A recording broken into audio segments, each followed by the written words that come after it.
Boundaries delegates from Laos and Cambodia met in Vientiane to find solutions to border-related issues which remain outstanding after technical teams from both sides could not reach agreement. The extraordinary meeting of the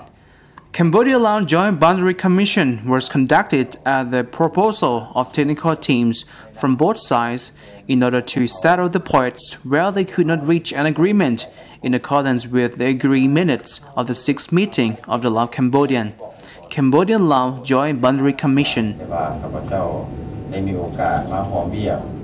Deputy Minister of Foreign Affairs and Chairman of the Laos-Cambodian Joint Boundary Commission, Salemsai Kommasit,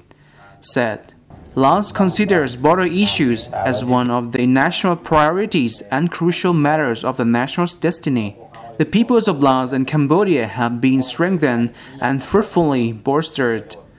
especially to promote and strengthen cooperation in the area of border affairs between the two countries,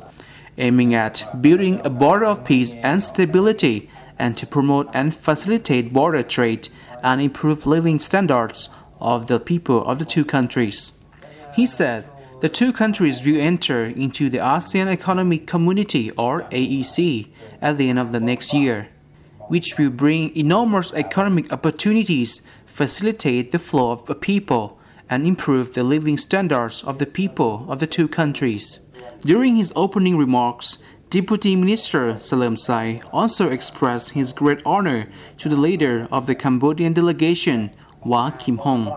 who is Minister in charge of Border Affairs and the Chairman of the Cambodian-Laos Joint Boundary Commission. He noted that Wah Kim Hong has ample and extensive experience in the area of diplomacy as well as border affairs. The meeting was conducted amidst the friendship ties and good cooperation between the two governments.